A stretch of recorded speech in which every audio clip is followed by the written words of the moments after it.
Здравейте, прекрасни хора! Вие сте с мен, Бени, в подкастът ни Слънце за сърцето. Днес епизодчето ще бъде много кратко и много интересно. Днес аз ще бъда различна. Ще изляза от ролята си на водещ и ще се опитам да ви потопя в нещо много различно. И ще ви накарам, или поне предполагам, че ще успея да ви накарам да се замислите. Днес моят колега Живко Спасов отсъства по наистина уважителни причини. И понеже няма да бъде до мен, епизодът няма да бъде това, което вие очаквате. Но пък мисля, че ще ви бъде приятно да се потопите в нещо много различно. И така, добре дошли сте ми. Знаете, че ви обичам. Тук съм в нашето си студио, но по един различен начин. Какво искам да ви кажа днес ли? Няма да кажа много. Просто ще бъде едно писмо до теб, човече. Да, точно до теб. Ти, който може би пътуваш в трамвая или в момента си спрял на червено, зад волана си, но някак нещо те тежи. Или ти, който се движиш бавно по улиците на града. Или просто си поседнал на чаша бира в селската кръчмичка. Или си пуснал някой филм и сълзите капят. Защо ли? Защото ето тук в градите понякога тежи.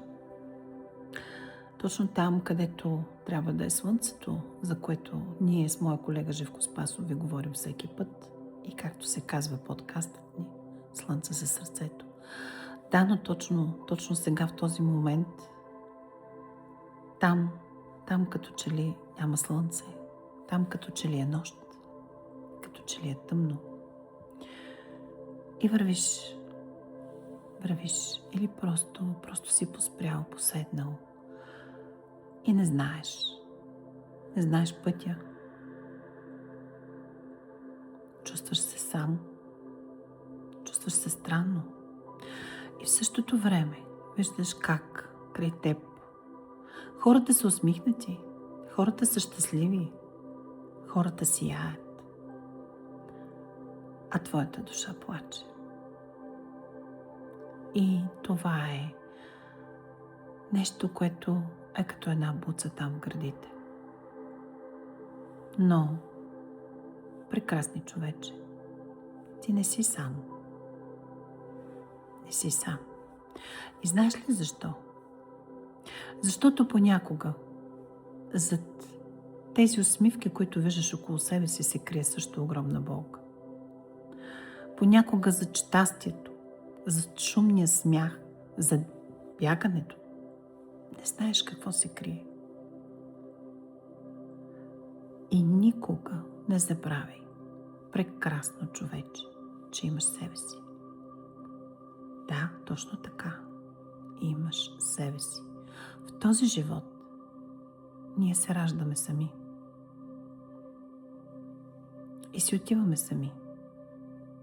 Тогава, в този период от време, в който ние сме тук на земята, имаме единствено и само себе си. Какво означава това? Сами ли сме всъщност? Сами ли сме? Не сме. Понякога е нужно просто да поплачем. Понякога е нужно просто да поспрем. Да забавим ход. Или да дадем задна, както казвам аз. Но това не означава, че е край на света. Много често Вселената ни провокира по един много странен начин. Тя ни обожава. Бъди сигурен, ако това да е Бог в твоите очи и в твоята душа, същото е. Бог е любов. Но понякога, за да се отвори една огромна врата, един огромен портал на изобилието в живота ти, на късмета, на щастието, което вечно препускаш и търсиш, е нужно да преминеш през нещо. Не защото Вселената не те обича, или Бог, или както ти наричаш своето нещо. Не е така. Това е просто и единствено само за да ти напомни, че леко си се отклонил от пътя. Да, точно така. Много лекичко. Че просто за миг си загубил самоуважението. Спрял си да си обичаш. И прекалено много се взираш в неща, които не са твои. Прекалено много разпиляваш енергията си там, където не е нужно. Прекалено много се вслушваш в едни приказки, които не са нужни, или участваш в някакви разговори за болести, за такива едни неща. Да, чувам те. Когато е тежко и има болен човек, знам. Не е лесно. Но има едни моменти, в които то не е твое, но ти си там, ти участваш и просто се засреливаш с тази отрова. И тогава Вселената ти показва, че това не е твой път. И като че ли се опитва не да те препъне, не да ти навреди. Просто да ти каже: спри се. Хей, човече, спри се. Спри се, огледай се. Животът е чудно прекрасен. Не стой встрани от пътя си. Много е просто. Направи една крачка. Една крачка само и влез в своя път, който е послан с много светлина и с много любов. И тогава, когато започнеш с малки крачици да вървиш по този път, ще срещаш съкровища. Ще срещаш хора светлинки. Ще срещнеш любовта, ако не е до този момент в живота ти. Или в семейството ти, ако е имало едни моменти на затлачване, на къвги, на неприятности, някак си всичко изведнъж ще се промени, ще почнете да се разбирате, да се уважавате. Но просто е нужно една крачица, за да се върнеш в пътя си. И да, не е лесно. Не е лесно и аз ще ти дам един пример. С мен и моя живот. Имаше един период, в който и на мен ми беше много трудно.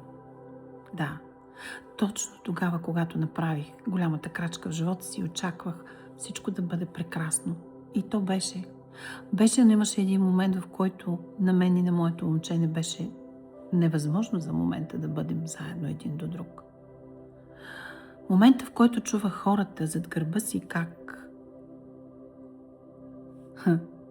ние може би сме разделени, или той не ме обича, или аз лъжа, крия.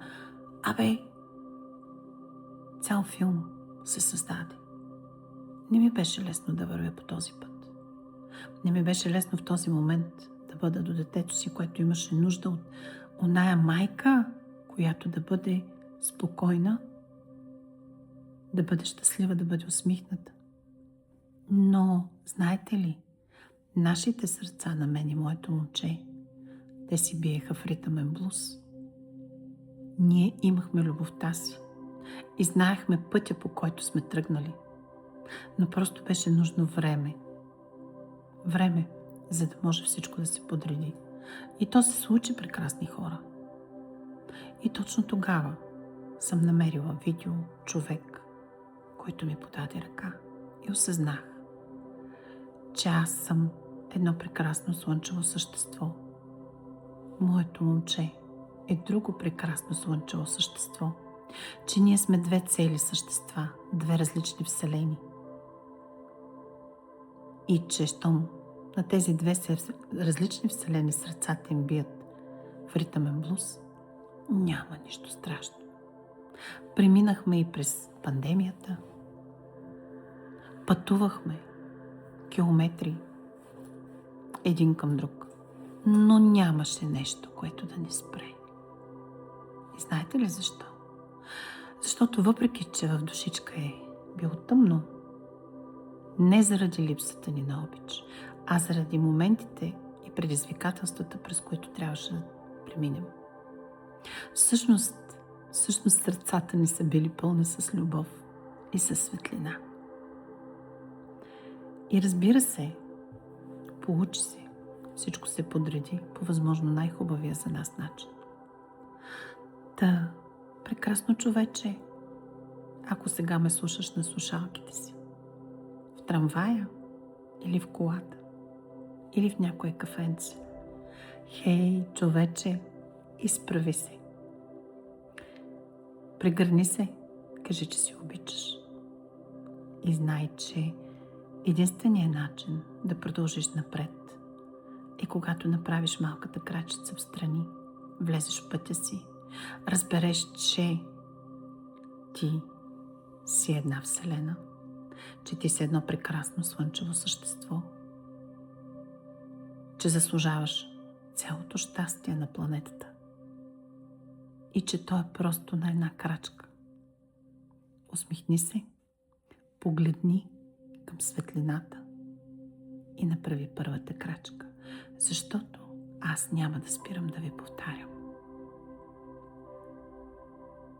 Най-важното нещо е да бъдем отговорни, да се научим да поемаме отговорност.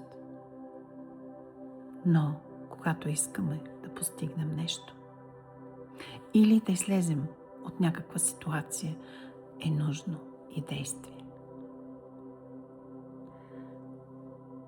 И така, човече, надявам се това писмо да стигне до теб в точния момент. Силно вярвам, че съм те докоснала, че съм ви докоснала. Нашият подкаст "Слънце за сърцето" продължава. Живко ви изпраща поздрави. Аз ви прегръщам и ви казвам: прекрасни слънчеви вселени! Живота е във вас, слънцето е във вас. Вървете смело напред, следвайте сърцата си. Те знаят пътя. И да знаете, че най-голямата сила е вътре във вас самите. Обичам ви. До нови срещи!